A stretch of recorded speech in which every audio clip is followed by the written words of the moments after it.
Enrique José Varona y la génesis de la sociología en América Latina. Ya hemos visto anteriores videos sobre la obra de Enrique José Varona, su obra filosófica básicamente, pero en este caso vamos a analizar qué papel jugó en cuanto al nacimiento de la sociología, propiamente dicho, en América Latina y en Cuba en particular, ¿no? Aunque él no publicó grandes textos, no así de sociología, publicó dos, básicamente, con esa importancia. Uno es el Bandolerismo, que publicó en 1888, y otro que se llama El imperialismo a la luz de la sociología, en 1905. Pero ya desde 1870 y pico él hacía referencia, ¿no?, a las leyes sociológicas, y hay una serie de temas que él analiza como son el bautismo, la prostitución, el racismo, la discriminación de la mujer, las potencialidades de la juventud, de los obreros, las revoluciones sociales, el colonialismo, todos esos son aspectos. Además, él fue profesor de sociología ya en la Universidad de La Habana, y eso le dio también, aunque no tenía textos propios de sociología, utilizaba los textos del norteamericano Francis Gidding, y otros textos también bajo la influencia, bueno, claro, del positivismo spenceriano, que es lo que tiene básicamente su formación en él, pero fue reconocido su labor en el terreno de la sociología como un precursor de la investigación sociológica en Cuba y en América Latina, ¿no? Por eso Carlos Rafael Rodríguez decía que fue Varona un sociólogo que removió la cátedra universitaria, ¿no? Él también siguió las influencias de Lester Ward y de Emile Durkheim, o sea, también de corte positivista, ¿no?, en cuanto a la sociología. Ahora, hay que destacar que las ideas de Varona sobre la sociología fueron oscilantes. ¿Por qué? Como también en general su filosofía. Porque si bien a finales del siglo XIX él tiene un optimismo marcado, ¿no?, en las leyes, estudio de las leyes sociales y demás, sin embargo, en la segunda década del siglo XX él cayó en una crisis de escepticismo, de pesimismo, claro, condicionado por la Primera Guerra Mundial, la Revolución de Octubre. En Cuba se dio la insurrección de los negros, de los razas de color, como se llamó, que fue terminó con una matanza. Él era vicepresidente en ese momento y cayó en un escepticismo, una crisis que se reflejó incluso en su libro, ¿no?, de aforismo, ¿no?, con el eslabón. Ni siquiera escribía ya más textos así orgánicos de tratados, sino aforismos. Pero eso lo cambia en la tercera década, recupera el optimismo y termina en una postura optimista realmente al final de su vida, en el año 33, cuando fallece, ¿no? Ahora, esto ha dado lugar a que algunos estudiosos de su obra lo hayan caracterizado más por ese periodo escéptico que por el periodo anterior y posterior, en que no tiene esa postura pesimistas, etcétera. Por ejemplo, Roberto Gramonte, que lo estudió, decía: Varona niega al inicio la constitución y la realidad científica y metodológica de la ciencia general de la sociedad, o sea, la sociología. Y eso no es del todo cierto. Con el mayor respeto, como dice, porque Roberto Gramonte era un sociólogo, ¿no? Y sí escribió tratados de sociología y demás. Pero Varona en general tuvo, en sentido general, confianza en el conocimiento de las leyes sociales, ¿no? Y además eso se ve desde muy temprano. En 1876, Varona escribió un libro, perdón, un artículo, no un libro, que se llama Ojeada sobre el movimiento intelectual en América. Y él dice, y cito: si la historia ha llegado gracias al genio inglés a ser hoy una verdadera ciencia social, ¿no?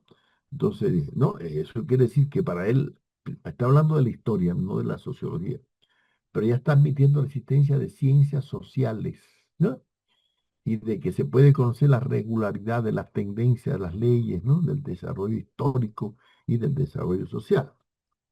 Ya a principios del siglo XX, cuando ya utiliza la sociología de una forma más directa, en su estudio sobre el imperialismo a la luz de la sociología, incluso es un fenómeno realmente nuevo, porque el imperialismo comienza a aparecer como fase monopolista del capitalismo a final del siglo XIX. Él dice, y cito: por eso mi tema es el imperialismo, pero estudiado a la luz de la sociología. estudiado a la luz de una ciencia cuya materia es antigua, como lo son las preocupaciones de los hombres agrupados para vivir en sociedad. Aunque sea nuevo su nombre, nuevos sus procedimientos de investigación, a la luz de la ciencia que hoy ocupa el primer plano de las preocupaciones de los hombres de saber, y que va extendiendo cada vez más su radio de acción, que si bien por hallarse esta ciencia en su periodo de gestación, sería muy fácil encontrar contradictores a las más de las doctrinas que hoy asienta. Fin de la cita. Así que ya ven como él reconoce que la sociología es una ciencia, primero, antigua, no es tan, aunque es cierto que hay una cosa, la filosofía social y la filosofía política y la filosofía de la historia existían ya con anterioridad al nacimiento de la sociología, pero la sociología, propiamente dicha, como ciencia, realmente cristaliza en la segunda mitad del siglo XIX y sobre todo después con la sociología empírica norteamericana, que Varona no compartió esas posturas empiristas, lo que llaman a veces sociología cuenta narices, ¿no? Que son de estadísticas y encuestas y ese tipo de análisis. No, estadístico no. Él es un sociólogo teórico general, ¿no? Y sobre todo plantea la existencia de leyes, dice así, que presiden la vida social. Y en ese aspecto, Barona, pues realmente mantiene una confianza en ese, ¿no? Incluso tampoco ha acertado el criterio de Medardo Vitier cuando dice que, cito, Barona no se demora tanto en los principios generales de la sociología como en su aplicación a los hechos de la vida cotidiana. Bueno, eso no es del todo cierto, porque si bien es cierto que se aplicó a estudiar el tema del bandolerismo, de la prostitución, del racismo, ¿no? Una serie de problemas específicos de la clase obrera, por ejemplo, ¿no? O de la situación de los campesinos. Sin embargo, él sí elaboró teoría sociológica general, ¿no? Entonces no se puede pensar que él simplemente se dedicó a temas específicos, como el tema, por ejemplo, de la esclavitud, que también lo estudió en particular, ¿no? Ahora, porque Varona sí tenía algo que lo caracterizó, producto de su perspectiva epistemológica positivista, que tiene una base muy empirista. Él decía, y cito, cuando se trata de fenómenos sociales, hay que ser muy cautos al generalizar. Bueno, y eso no es del todo falso, es verdad, ¿no? Porque realmente eh, no es tan sencillo, ¿no? Hacer generalizaciones teóricas de leyes del desarrollo social a partir de hechos aislados. Esa es la realidad, ¿no? En eso es más consecuente, ¿no? Con una postura más racionalista casi que empirista, ¿no? Él admiró mucho la sociología de Herbert Spencer, e incluso cayó en las mismas posturas darwinistas sociales, ¿no? Que Herbert Spencer también planteaba, pero con la diferencia de que no cayó en posturas racistas, como si se dio en otros social darwinistas, bueno, el estilo no solamente de Spencer, sino de Nietzsche o de Lupovitz o de Gobineau, bah, en fin, o de Lombroso y Ferri, en fin, ese tipo de eh, sociología darwinista, biologizante demasiado, ¿no? Que llevaba al racismo.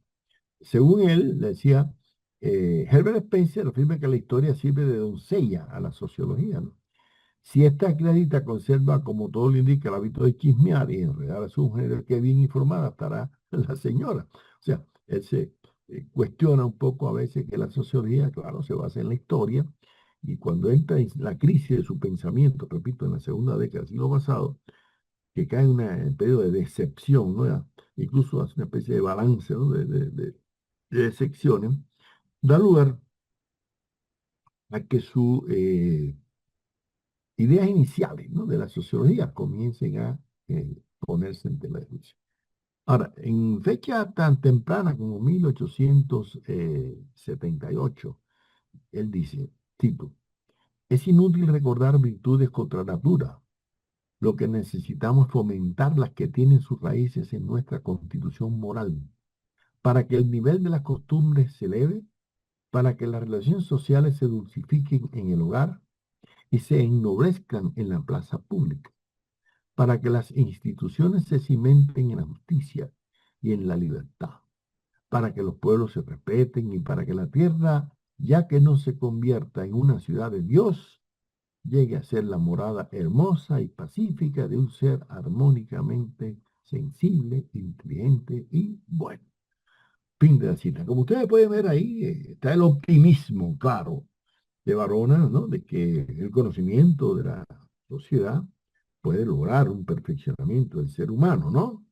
Claro, él también en esto está decantando su ateísmo, realmente no confía en que Dios sea la figura que va a darle esa eh, sociedad más humana, al contrario, sino que son los hombres mismos, y sobre todo los sectores populares. El Barona en esto va a tener mucha discrepancia con aquellos que plantean la teoría de Carl Leibniz, de los hombres superiores, los líderes. No, no, para él lo importante son los sectores populares, ¿no?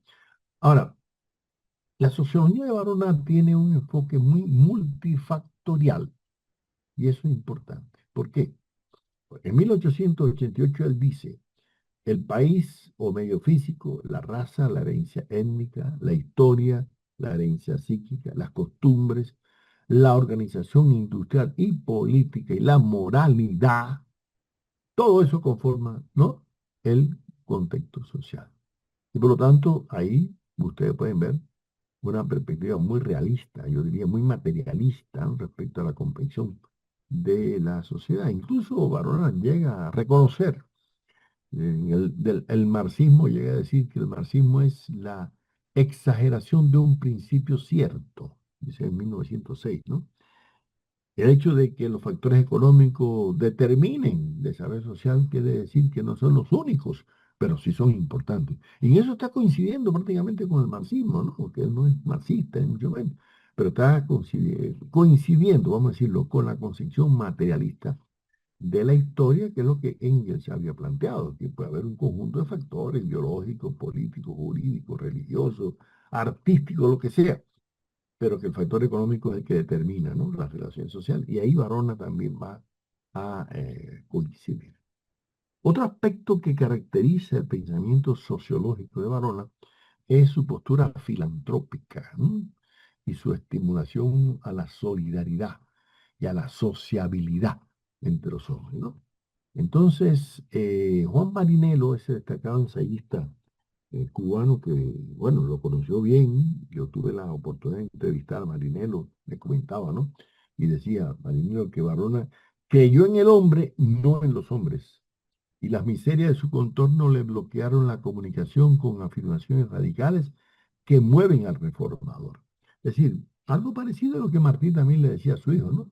Confía en, ¿no?, la humanidad, no tanto en los hombres, en particular en algunos, ¿no?, individuos. Entonces, cuando Barona cae en un periodo de escepticismo, repito, de pesimismo, dice cosas muy realmente hasta misantrópicas, ¿no?, del ser humano. Él dice, cito, como el hombre es una fiera inteligente, peor de las fieras, el hombre de hoy no descuartiza, muerde, pero tiene el diente envenenado. El hombre de hoy es menos feroz que el de ayer, ¿cierto? Pero es más hipócrita. Pero mire, que esto lo está diciendo en 1916, en plena época de la Primera Guerra Mundial, cuando él está viendo el tema de los gases lacrimógenos, de la aviación bombardeando por primera vez en la historia, ¿no es así, no? Entonces, ahí es donde él empieza a tener ciertas dudas respecto a esa omnipotencia del ser humano, incluso con razón a la naturaleza. Y él dice, cito, Señor de la tierra, sin embargo la naturaleza con un ligero movimiento como titán que se encoge de hombros derriba una ciudad y reduce a polvo nuestro orgullo. Hace muchísimos años llamé al hombre dueño del tiempo y del espacio. Dueño, de esclavo, maniquí, descoyuntado, juguete manoseado, andrajo, restrojo, eso es lo que es. ¿Ven? Él mismo reconoce la evolución que tuvo. Así que hace unos años él decía que el hombre era el dueño de la tierra, al estilo de Francis Bacon, recuerden, ¿no? El hombre dueño y señor que domina la naturaleza. Pero ahora se da cuenta de que no es así, que no hay realmente, ¿no? Esa visión. Ahora, hay una idea importante que yo tomé de Varona, y en 1919 él utiliza la palabra condición humana en lugar de naturaleza humana. Y eso me motivó a la investigación que hemos desarrollado como piso de UNESCO, ¿no?, sobre la condición humana. A pesar de que él era un biologicista en el tema de una presunta naturaleza humana, sin embargo, Varona va a tener una postura muy de confianza en la educación además fue un gran pedagogo, fue un gran profesor y bueno, le jugó un papel importante en la vida pedagógica cubana, dejó el plan Varona, que prácticamente permeó toda la vida pedagógica cubana en la primera mitad del siglo XX, ¿no? Pero además él tenía una gran confianza en la sociabilidad y en la solidaridad. Es decir, que el ser humano es ante todo un ser sociable y solidario, y eso es lo que hace que avance el progreso, otro término muy importante, ¿no? Entonces, por eso es que él va recuperando en la tercera década del siglo XX aquel optimismo en el progreso, aquella confianza y sobre todo en la juventud, y se convirtió en un mentor de la juventud cubana de los años 20 prácticamente, o sea, tercera década, ¿no? Por algo, Julio Antonio Mella, el que creó la Federación Estudiantil Universitaria, lo puso a presidir el acto del Congreso Creador, ¿no? ¿Eh? Entonces, él decía, escuche, cito, el hombre solo es hombre en el trato de sus semejantes. Por eso sus emociones más gratas o más dolorosas, las mejor definidas, las que dejan tras de sí una huella más duradera, se deben a la comunicación social. ¿Mm? Fin de la cita. O sea, él piensa que la sociabilidad, la comunicación, ¿no? Es algo indispensable, ¿no? Incluso hasta las emociones, dice él, tienen un condicionamiento social, ¿no? Y en otro momento dice, la ley de afinidad existe para los glóbulos hombres como la ley de afinidad para los glóbulos sangre. El hombre es un ser incompleto. Para sentirse completo necesita del hombre. ¿Ven? O sea, la sociabilidad es lo que determina, ¿no? Realmente la condición humana. Y por eso pone mucho énfasis en promover los estudios de la sociología. Bueno, el profesor de sociología en la Universidad de La Habana a principios del siglo XX, que es algo realmente novedoso. En muchos países la sociología va a enseñarse décadas después, ¿no? Entonces, en 1905 incluso decía él, cito, yo no entiendo por cultura superior la difusión de la ilustración, que es mucho. Yo entiendo sobre todo la difusión de ese noble y alto sentimiento que eleva realmente al hombre a su verdadera dignidad, ese que hace que los ciudadanos se aproximen y se unan por las ideas y por el corazón para una obra común. ¿Ven? Ahí todavía mantiene, no ha caído en el periodo escéptico, ¿no? Mantiene el optimismo, la confianza en el ser humano, en el progreso social, en la socialidad, pero ya después empieza a dudar de eso. En el año 21, o sea, 15 años después dirá, el hombre ha inventado la máquina de vapor, el telégrafo, el bombillo eléctrico, el teléfono, el fonógrafo, el aeroplano. Ha suprimido la distancia, ha suprimido el tiempo y el hombre es un estúpido. Enajena su libertad por vivir en sociedad y se queda, perdón, sin libertad y sin sociedad, a no ser que llamemos a asociación, a la mutua explotación. Fin de la cita. Explotación. Y aquí Varona va a ser un crítico del capitalismo, de la explotación del obrero, de la explotación del campesino, como había sido de la explotación del esclavo. Al se opuso abiertamente, ¿no? A la esclavitud, ¿no?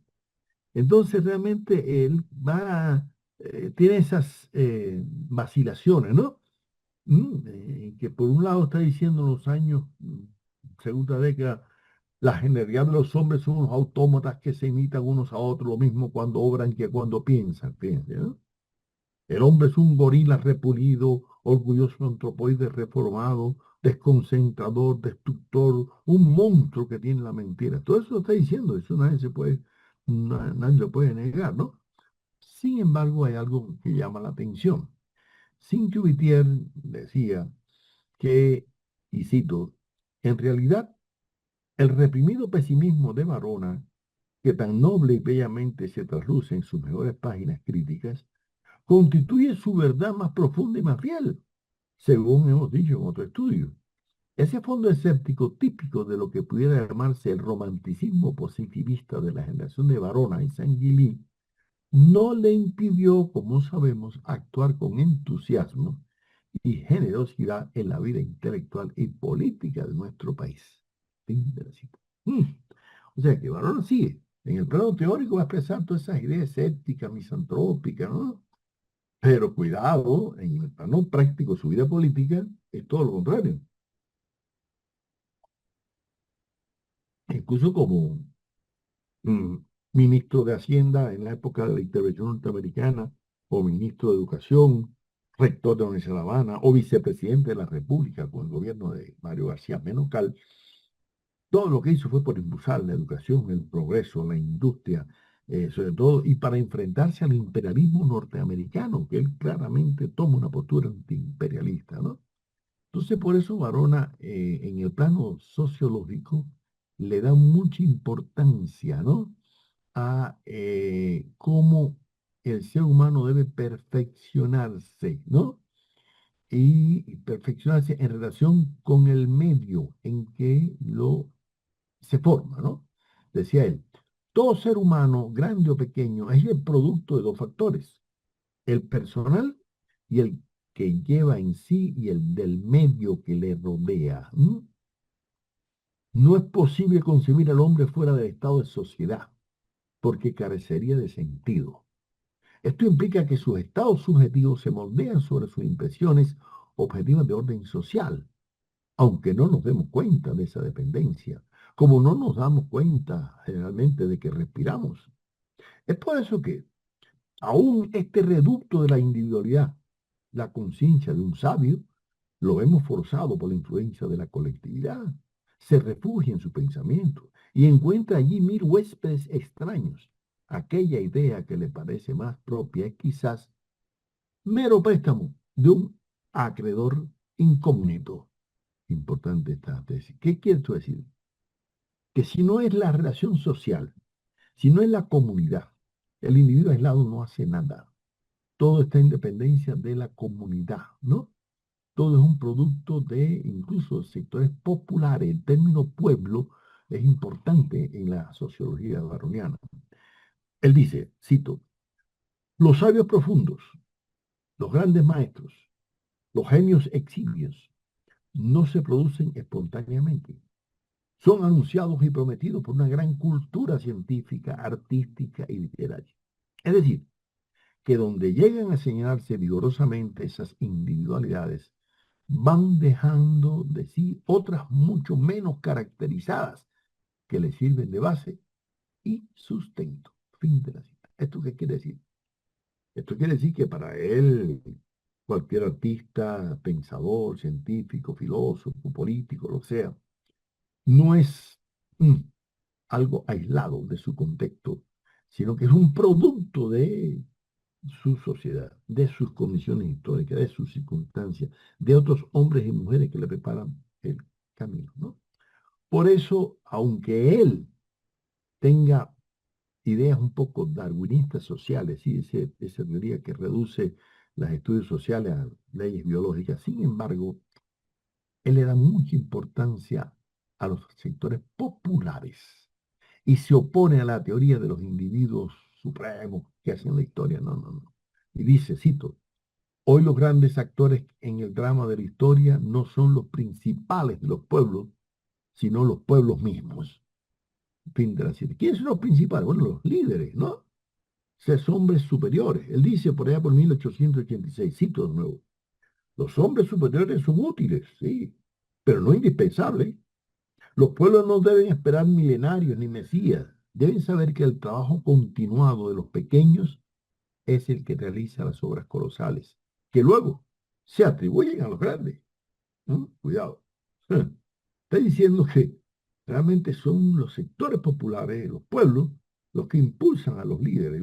Y si hace falta un líder, surge de la masa un líder, ¿no? En 1905 dice, los pueblos son los que labran su propio destino, ¿no?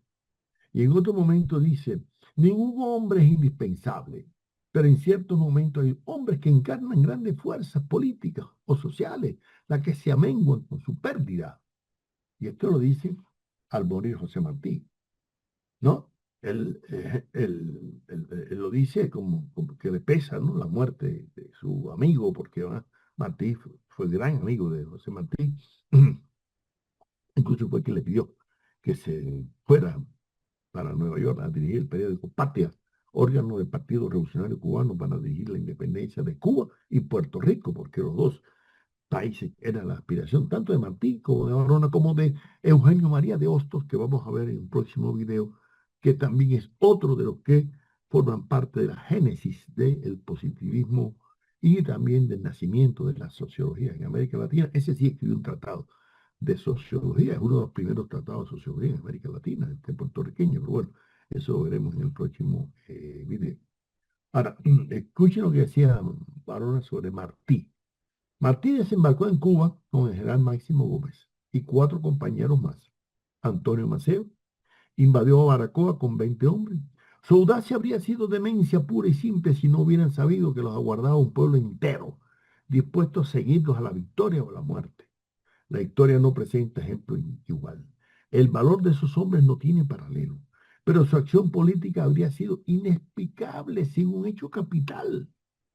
El pueblo de Cuba, oprimido, vejado, burlado, arruinado y desesperado, estaba resuelto a intentar un supremo esfuerzo por derrocar el poder que lo oprimía y solo anhelaba jefes que le marcaran el camino. Fin de la cita. ¿Qué decir? ¿Qué? Sí, la importancia de los líderes es importante, igual que Bolívar, San Martín. Pero si no hubiera habido también los hombres y mujeres que apoyaron a Bolívar y a San Martín e Hidalgo, no hubiera habido revolución, ¿no? Y por eso en un momento una metáfora llega a decir eh, Varona que Martí es como el pico turquino, la montaña más alta de la sierra maestra, pero que está apuntalado por otros picos tan altos como él, Antonio Maceo, ¿no? Máximo Gómez, Calixto García, ¿no? Entonces, decía él, en todo momento histórico hay siempre algo accidental, que no conviene confundir con lo permanente.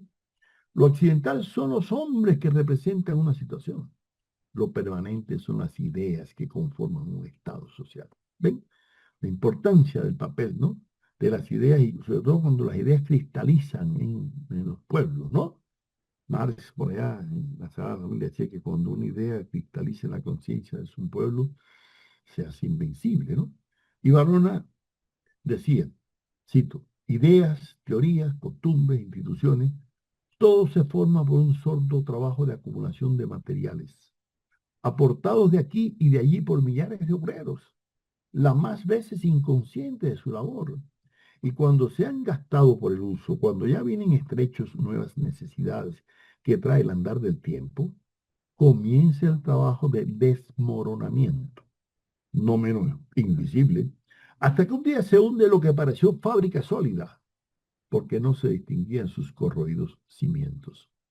Puede haber uno o algunos que pongan las piedras visibles en la cima, o que den el último impulso, y esos aparecen como creadores. En la sociedad todo es colectivo. ¿Ven? O sea que el enfoque sociológico de Barona es la confianza en lo social. Y quiero decir en lo social también en las clases sociales, no solamente en los otros tipos de grupos, ¿no? Étnicos, de género, etcétera, porque Barona le dio mucha importancia al tema de la mujer. Lo importante es que para Barona vaya que la sociedad, la historia, se mueve por transformaciones en la cual los individuos juegan un papel, pero no son los determinantes, son los pueblos que determinan. Cito, que hay hombres en quienes algunos de los diversos aspectos de nuestra naturaleza y moral adquieren tal relieve y vigor que resultan particularmente aptos para la acción o para la especulación. Nadie puede negarlo, ni que su influjo represente un importante factor social, pero que las transformaciones sociales, tanto las que afectan la organización externa de los grupos humanos como las que sufren las ideas y sentimientos colectivos, necesitan siempre y en toda la ocasión del impulso inicial de un hombre extraordinario, como Deus ex machina. Es una acción contradicha por la historia entera de la humanidad. ¿Esto qué quiere decir?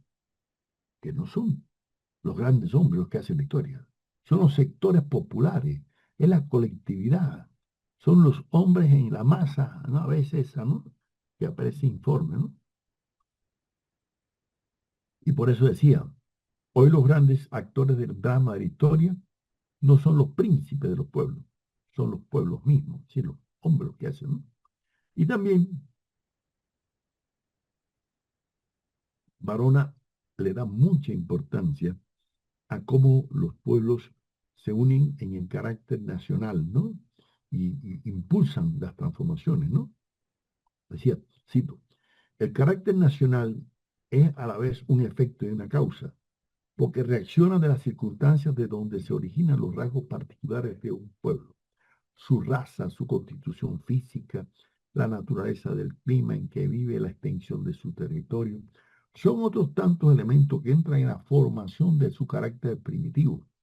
Este carácter, una vez formado, tiende a organizar instituciones políticas o militares que estén en armonía consigo mismo. Fin de la cita.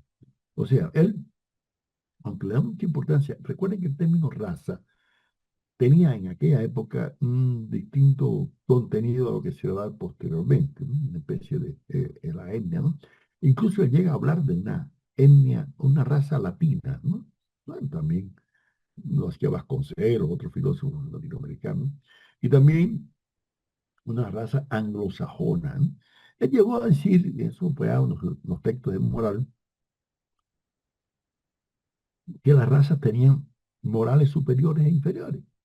Y él decía que la raza española no era muy moral, por así decirlo, y por eso incluso exaltaba más a los cubanos que a los propios españoles, ¿no?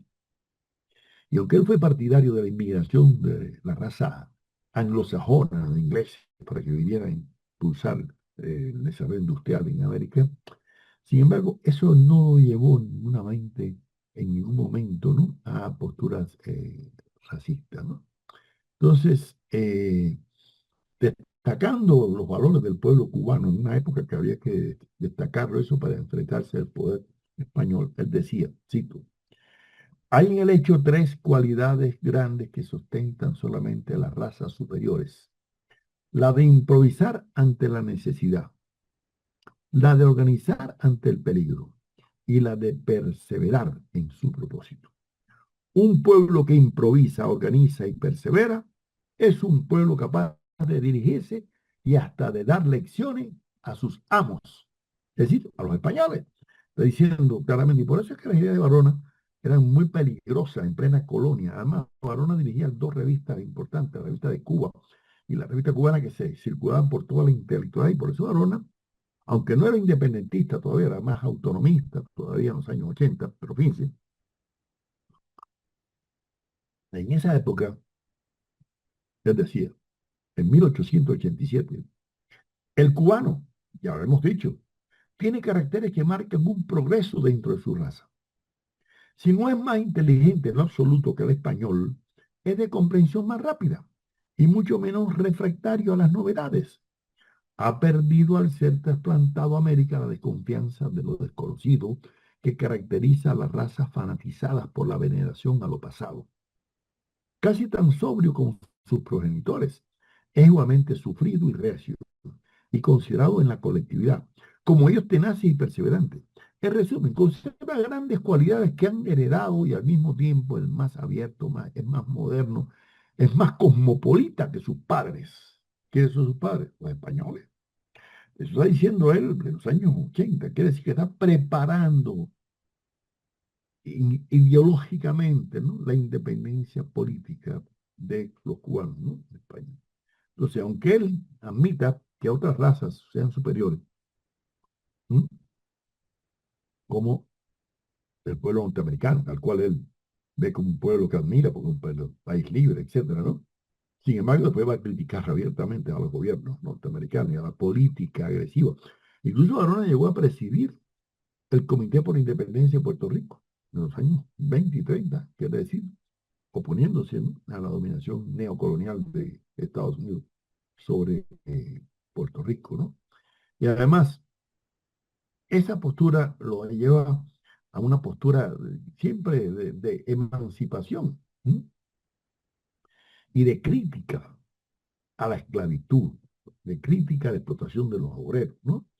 Con relación a la esclavitud, decía, y a los negros, decía, una raza totalmente desheredada de la vida, del derecho y de la cultura no puede adquirir en un día los elementos con que cuentan las que con ella compiten para cumplir la difícil labor que deben realizar las sociedades.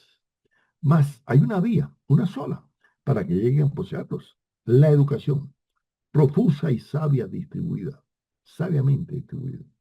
Y esto a todos importa igualmente, a los que están por educar y a los ya educados.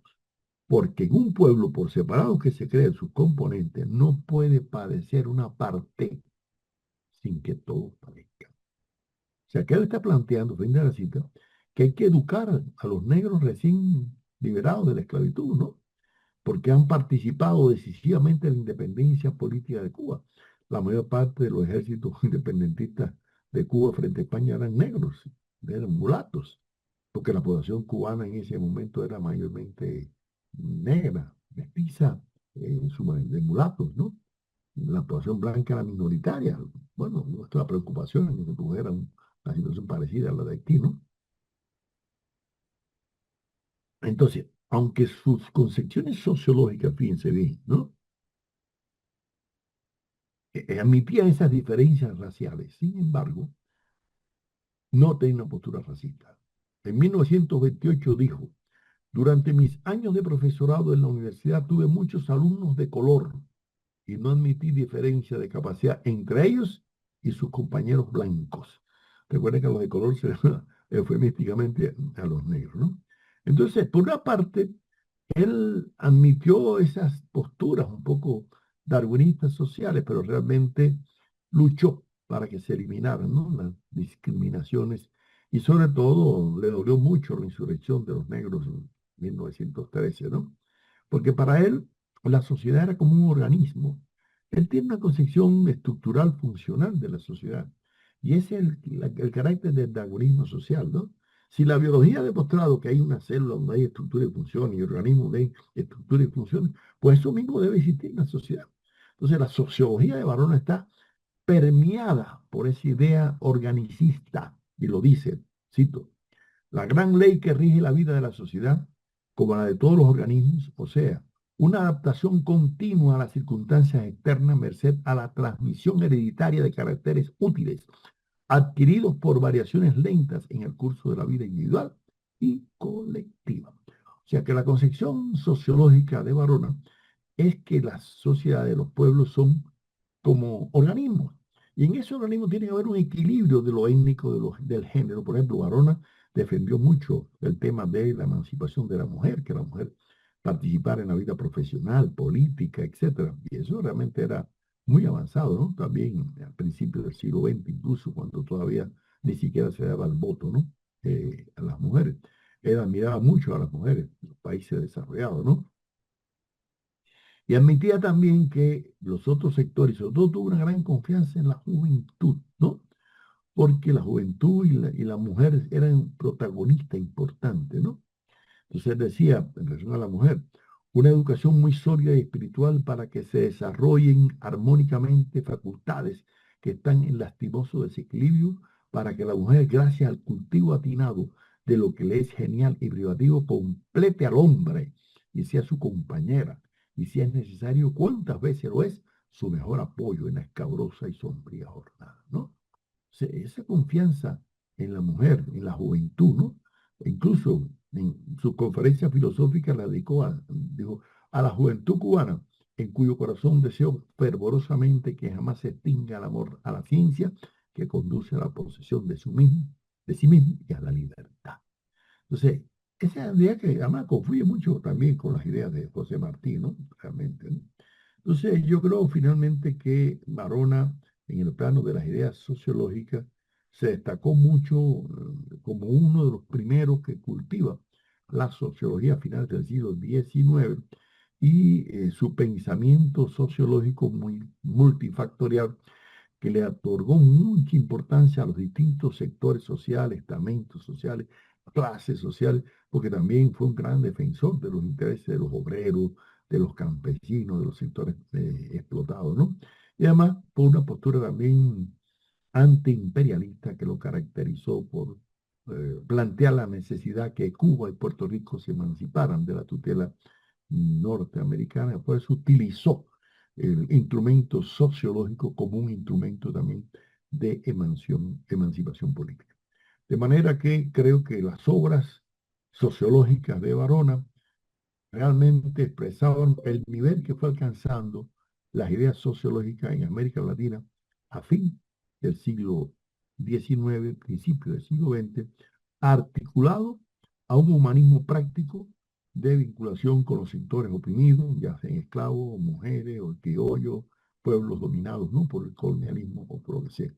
Y la obra realmente sociológica de Varona forma parte, al igual que su obra pedagógica que ya hemos visto, su obra filosófica, de lo mejor de la herencia del pensamiento humanista latinoamericano.